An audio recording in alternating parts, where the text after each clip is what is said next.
Hi friends, కొత్తిమీర టమాటా పచ్చడి చేసుకుందామండి. టేస్ట్ అయితే చాలా బాగుంటుంది. రైస్లోకి, ఇడ్లీలోకి, దోశలోకి అయితే చాలా బాగుంటుందండి. ముందుగా అయితే స్టవ్ వెలిగించి బాండి పెట్టుకుని పల్లీలు వేసుకుని వేయించుకోవాలండి, ఆయిల్ లేకుండా.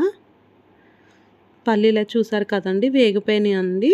ముందుగా ప్లేట్లోకి తీసేసుకుందాం. ఇప్పుడు ఇదే బాండీలో ఆయిల్ వేసుకొని శనగపప్పు, మినప్పప్పు, జీలకర్ర, ఆవాలు, కరివేపాకు అండి, కొద్దిగా కొత్తిమీర వేసుకొని బాగా వేయించుకోవాలండి. ఇది తాలింపుకండి, చట్నీ అంతా అయ్యాక పైన వేయడానికి. ఇది ఒక బౌల్లోకి తీసేసుకొని ఇప్పుడు దీంట్లో ఇదే పాత్రలో అండి వెల్లుల్లి రెబ్బలు, పచ్చిమిర్చి, టమాటాలు, కరివేపాకు అంతా వేసుకొని బాగా వేయించుకోవాలి.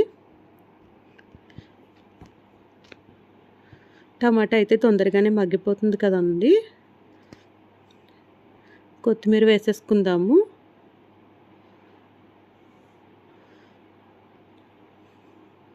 కొత్తిమీర వేసిన తర్వాత అంతా ఒకసారి మిక్స్ చేసుకోవాలండి. కొత్తిమీర తొందరగానే మగ్గిపోతుంది.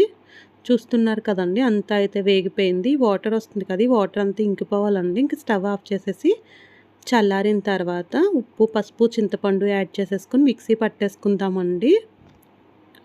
ముందుగా అయితే చల్లారిన పల్లీలు మిక్సీ పట్టుకుని అప్పుడు దీనిలోనే ఇవన్నీ వేసుకొని మిక్సీ పట్టేసుకోవాలండి. చూస్తున్నారు కదండి, ముందుగా అయితే పల్లీలు మిక్సీ పట్టాను. ఆ తర్వాత కొత్తిమీర టమాటా మిశ్రమం ఉంది కదండి, అవి వేసుకొని మిక్సీ పట్టేసుకుందాము. కొద్దిగా వాటర్ యాడ్ చేసుకొని మిక్సీ పట్టేసుకోవాలండి.